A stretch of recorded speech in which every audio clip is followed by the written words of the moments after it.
வீட்டு எண் 6. அதில் ஒரே ஒரு சின்ன படுத்துக்கிறதுக்கு இடம், ஒரு ஹாலு, பின்னாடி கொஞ்சோண்டு கிச்சன். அதில் 947 பேரை பதிவு பண்ணியிருக்கானே. ஞானேஸ்வர் அயோக்கியனா யோக்கியனா? தமிழ் மண் தன்னுரிமை இயக்கத்தினுடைய நெறியாளர் பேராசிரியர் ஜெயராமன் அவர்கள் கண்டன உரையாற்றுவார்கள். வணக்கத்திற்குரிய பெருமக்களே, இங்கே இந்த கண்டன ஆர்ப்பாட்டத்தில் பங்கேற்றிருக்கக்கூடிய தோழமைகளே, நண்பர்களே, வாக்காளர் பட்டியல் தீவிர திருத்தம் என்ற பெயரில்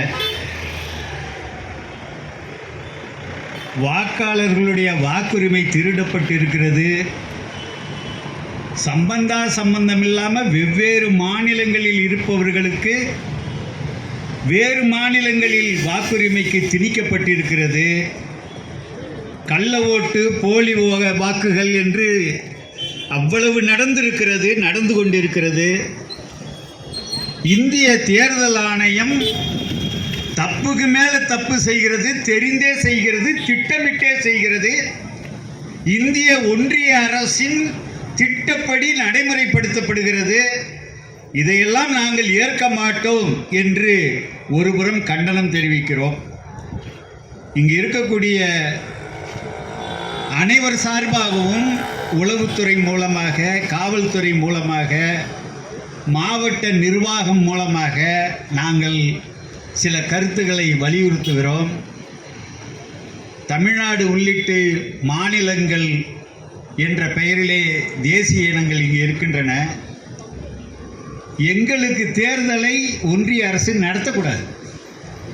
என் வீட்டில் மீன் குழம்பு வைக்கணுமா, சாம்பார் வைக்கணுமான்னு நாங்கள் தான் முடிவெடுப்போமே ஒழிய ஊர் நாட்டாமல் முடிவெடுக்க வேண்டிய தேவையில்லை. குறிப்பாக நம்ம என்ன தெரிஞ்சுக்கணும், ஐயோ அம்மா திருட்டு நடக்குதே, வாக்கு திருட்டு, இவ்வளவு கோளாறு நடந்திருக்குதே, ஆகவே மாநிலத்தில் நீ தலையிடாத, எங்கள் தேர்தலை நாங்களே நடத்தி கொள்கிறோம் என்று நாங்கள் சொல்லலை. நீ மிக ஒழுங்காக நடத்தினாலும் எங்கள் தேர்தலை நாங்கள் தான் நடத்துவோம், நீ நடத்தக்கூடாது. உனக்கும் இதுக்கும் சம்பந்தம் கிடையாது. கடந்த காலத்தில் மரியாதைக்குரிய பெரும் தலைவர்கள் எல்லாம் இருந்தாங்க. அம்பேத்கர், நேரு, இப்படி பல தலைவர்கள் இருந்தாங்க. அவங்க சில முடிவுகளை எடுத்தாங்க.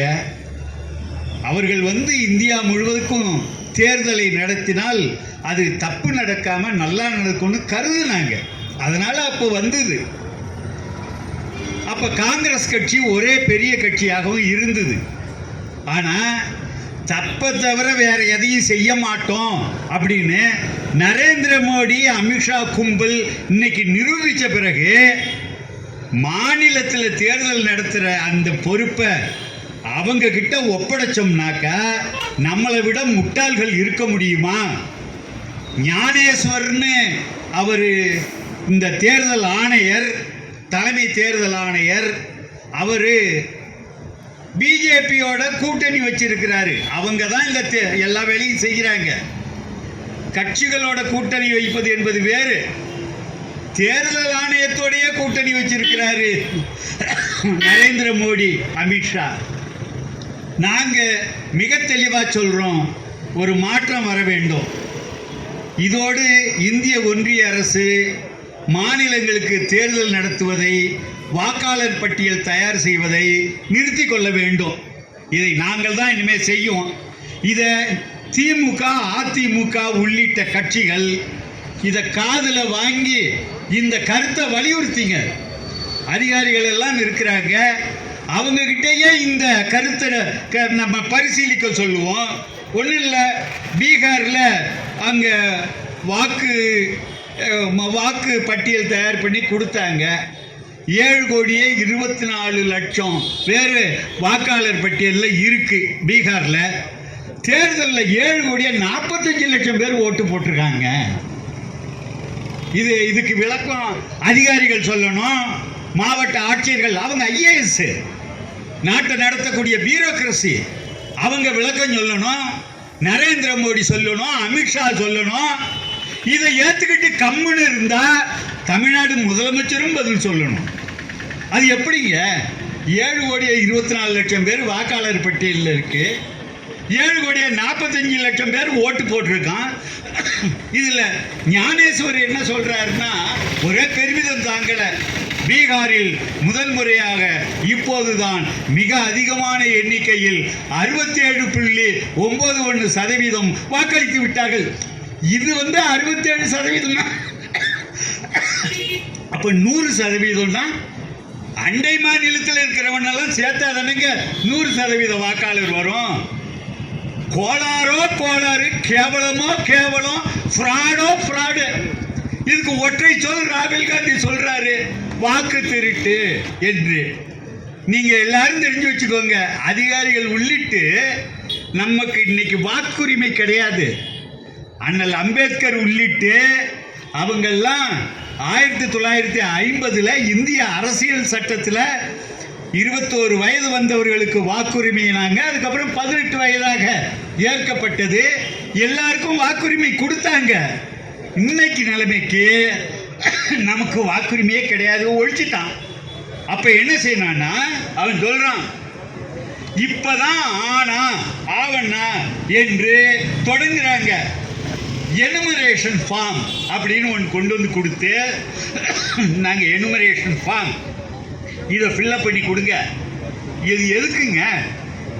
உங்களை வாக்காளராக சேர்க்கறதுக்கு ஐயா அப்படிங்க. நாங்கள் தான் முன்னாடியே வாக்கு போட்டுக்கிட்டு இருக்கோமே, அதெல்லாம் இல்லை. இப்போ எனுமரேஷன் ஃபார்ம் ஃபில்லப் பண்ணி கொடு. அதை தப்பு பண்ணிட்ட உனக்கு வாக்கு வராது. அது ஒழுங்காக ஃபில்லப் பண்ணி கொடுக்கணும். பிஎல்ஓன்னு சொல்லி பூத் லெவல் ஆஃபீஸர்னு அங்கன்வாடியில் இருக்கிறவங்க இவங்கெல்லாம் போட்டிருக்காங்க. 3 தடவை வருவாங்க உங்களை தேடி. அந்த 3 தடவைக்குள்ளார நீங்கள் ஃபில்லப் பண்ணி கொடுக்கலன்னா உங்கள் அந்த விண்ணப்பம் வராது, உங்களுக்கு வாக்குரிமை கிடையாது, முடிஞ்சு போச்சு என்று நரேந்திர மோடி வகைராக்கள் புதுசாக நமக்கு இப்போதான் வாக்குரிமையை கொடுக்க போகிறாங்க. அம்பேத்கர் அவங்களெல்லாம் பரணியில் எடுத்து வச்சாச்சு, நேரு எல்லாத்தையும் எடுத்து ஷெல்ஃபில் வச்சாச்சு. என்ன கேவலம் ஜனநாயகம்ங்கிற பேரில் இங்கே நடந்துக்கிட்டு இருக்குங்கிறத நாம் தெரிஞ்சுக்கணும். அவனுக்கு ஒரு திட்டம் இருக்கு. ஒரு விஷயத்தில் என்ன ஆனாலும் இந்த திருவிழாவில் திருடன் என்ன செய்வான், அங்கே சாமி புறப்பாடு நடக்கும், இங்கே மேலே அடிச்சுக்கிட்டு இருப்பான், ஒரு இடத்துல ஆடு வெட்டிக்கிட்டு இருப்பான். அவன் பார்வை அந்த கடுக்கல்லையே இருக்கும், எப்படா இருப்போன்னு சொல்லி. பிஜேபி ஆர்எஸ்எஸோட அரசியல் பிரிவு, அவனுடைய பார்வை இந்த கடுக்கல்லையே இருக்கு. அவன் என்ன, 1925 தொடங்கப்பட்ட ஆர்எஸ்எஸ்க்கு 100 ஆண்டு ஆகிறது.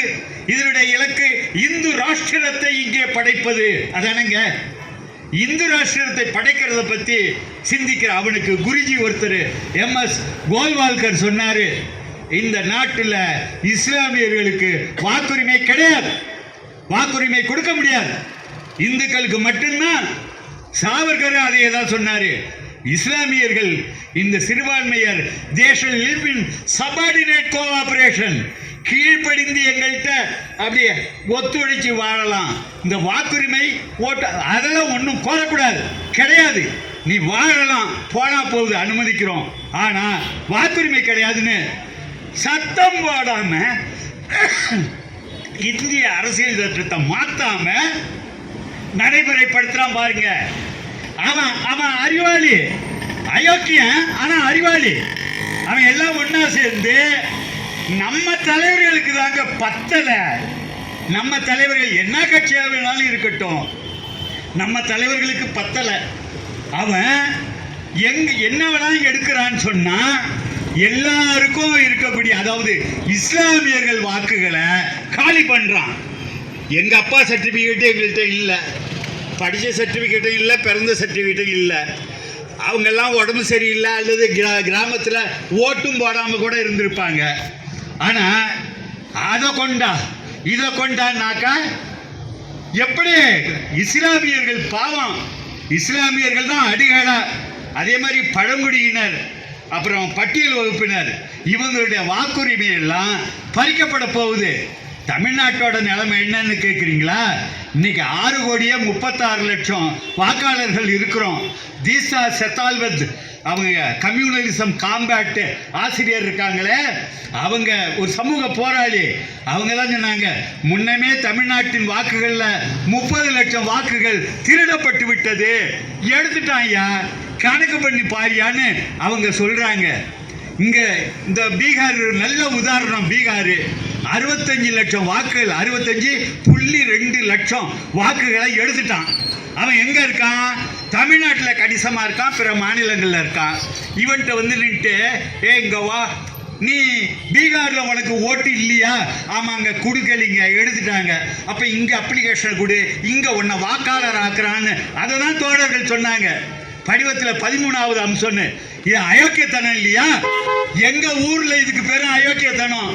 உங்க ஊர்ல என்ன பேருன்னு தெரியல. 65 லட்சம் பேரை அங்க ஒழிச்சு கட்டியிருக்கான். ஒரு முன்னுதாரணத்தை பாருங்க ஐயா. நம்ம அதிக நேரம் பேசவும் முடியாது, முன்னமே நேரம் ஆயிட்டு இல்லையா நல்லவழகன். அதனால நான் விரைவா முடிக்கணும். அங்க ஹரியானாவை முதல்ல எடுத்தான். தீவிர திருத்தம்னா 25 லட்சம் பேர் வாக்குரிமையை அங்கே எடுத்துட்டு தனக்கு வேணுங்கிறவங்களை அதில் புகுத்தினான்.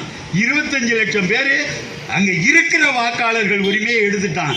அதில் பாருங்க, நீ கருப்பா சிவப்பா ஒரே ஓட்டு தான், படிச்சியா படிக்கலையா ஒரே ஓட்டு தான், பணக்காரனா ஏழையா ஒரே ஓட்டு தான், பிராமணனா சூத்திரனா பஞ்சபரா ஒரே ஓட்டு தான். இது அம்பேத்கர் எழுதின அரசியல் சட்டம். இவன் சேப்பா இருந்தா 20 ஓட்டுக்கு மேல போட்டுக்கலாங்கிறாங்க. நடைமுறைப்படுத்திட்டாங்க. பிரேசில்ல மாடல் அழகியா இருந்தா வீட்டில் போட்டோ ஒட்டி வச்சுக்கோ. நீ வாக்குரிமை அந்த பட்டியலில் வந்து அவங்க பேரை எதுக்கு சேர்த்த? 22 இடத்துல ஓட்டு போட்டிருக்காங்களே, இதுக்கு ஞானேஸ்வர் என்ன பதில்? அவர் மோடி உங்க பதில் என்ன? அமித்ஷா பதில் என்ன? இது பேரு அயோக்கியத்தனம் இல்லையா? ஒரு தோழர்கள் இருக்காங்க, அங்க ஒரு மருத்துவர்கிட்ட கொண்டு போய் சேர்த்தாங்கன்னு வச்சுக்கோங்க. அந்த ஆஸ்பத்திரிக்கு போகாதீங்கன்னாரு.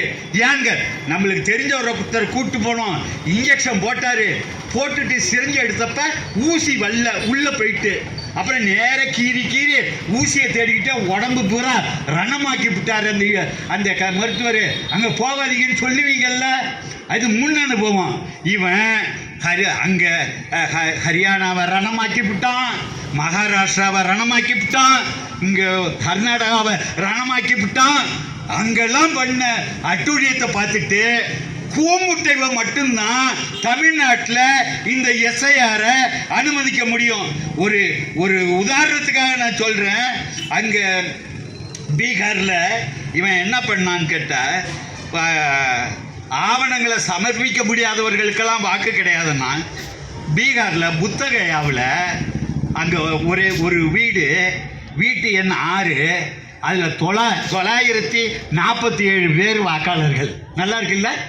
ஒரே ஒரு வீட்டு எண் 6, அதில் ஒரே ஒரு சின்ன படுத்துக்கிறதுக்கு இடம், ஒரு ஹாலு, பின்னாடி கொஞ்சோண்டு கிச்சன்.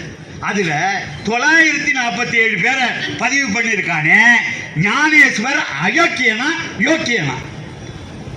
இதை கேட்டு கம்முன்னு இருக்கிற 56 இன்ச்சு யோக்கியனா அயோக்கியனா? நீங்களே சொல்லுங்க. சரி, இதுதான். இன்னும் என்னன்னா, வீட்டு எண் 0 அப்படின்னு போட்டு ஒரு வீட்டில் 80 பேர், இன்னொரு வீட்டில் 0 வீட்டு எண் 48 பேர். India today news minute report பண்ணி இருக்குது. தமாஷா இருக்கா இல்லையா? மகிழ்ச்சியா இருக்கா இல்லையா? நம்ம தேர்தல்னா ஏதோ ரொம்ப சீரியஸா அப்படியே நினைச்சுக்குவோம். எல்லாம் காவல்துறையெல்லாம் வந்து ஒழுங்கு பண்ணுவாங்க, விரல காட்டி இதுல கருப்புங்க வைப்பாங்க. என் ஜனநாயக கடமையை நான் நிறைவேற்றிட்டேன் பாரு. அங்க மோடியும் அமித்ஷாவும் சேர்ந்து ஜனநாயக கடமையை நிறைவேற்றுறதுல ஜனநாயகம் நாரா கிழிஞ்சு தொங்குது. இதுக்கு மேலேயாவது நீங்க அதை காப்பாற்றணுமா இல்லையா? 40 லட்சம் புதிய வாக்காளர்களை மகாராஷ்டிராவில் சேர்த்திருந்தான். தமிழ்நாட்டுக்காரங்க கொஞ்சம் விழிப்பானவங்க இருந்தாலும் நம்ம சொல்லணுங்கிறதால சொல்றோம். இவ்வளவுதாங்க ஐயா. இதுக்கு மேல இவன் தேர்தலை நடத்தினா எஸ்ஐஆர் கொண்டு வந்தா தமிழ்நாட்டில் ஜனநாயகம் என்பது இராது. பொய். அவன் எல்லாத்தையும் ஆட்சிக்கு அப்படியே கலைச்சு விட்டு நோ மோர் ஸ்டேட்ஸ், மாநிலங்கள் இனிமே கிடையாது. பின்ன நாங்கள்லாம் அட்மினிஸ்ட்ரேட்டிவ் டிவிஷன்ஸ், ஜனபதான்னு பிரிக்க போகிறோம். அப்போ தமிழ்நாடு, ஆந்திரா, கேரளா, மொழி அதை மாநிலம் ஒன்றும் கிடையாது. இதுதான் அவன் இலக்கு. ஒட்டுமொத்தமாக ஒரே பேர் இந்து ராஷ்டிரா. அங்கே போயிட்டு இருக்கவர் பிராமணா, நாமெல்லாம் சூத்ரோல். மரியாதையா சூத்திரன், சூத்ரோல் நம்ம எல்லாருமே. பஞ்சமர் அதிலே கொஞ்சம் வசதி குறைவாக இருந்தால் அதில் ஒரு டிவிஷன். இதுதான் இந்து ராஷ்டிரம். அவாவா ஜாதி தொழிலை அவாவா சந்தோஷமா செய்யணும். படிச்சுட்டா என்ன செய்யப்படாதா? பேண்ட் போட்டுட்டு மழை என்ன தப்பான்றேன். இதுதான் அவன் குறிக்கோள். அதை நோக்கி கொண்டு செலுத்துறான். நான் சொல்ல வேண்டியது சொல்லிட்டேன். இங்கே உணர்ச்சிகரமாக தாங்க முடியாமல் நெஞ்சி வெளியோட ஒரு இடத்துல குழுமி கத்திக்கிட்டு போயிடுவாங்கன்னு எல்லாரும் நினச்சிக்கிட்டு இருக்காங்க. ரோட்டில் போகிறவங்கள ஒருத்தன் கூட சூடு சொரணும் இல்லை உள்ளவன் இருக்க மாட்டான். காதல விழும் இல்லை. இங்கே ஒரு பெரிய புரட்சி வெடிக்கும்னு நம்புகிறோம். இந்தியாவுக்கு எப்பவுமே தமிழகம் முன்னோடி. இதுலேயும் தமிழகம் முன்னோடியாக திகழும். மிக்க நன்றி. வணக்கம்.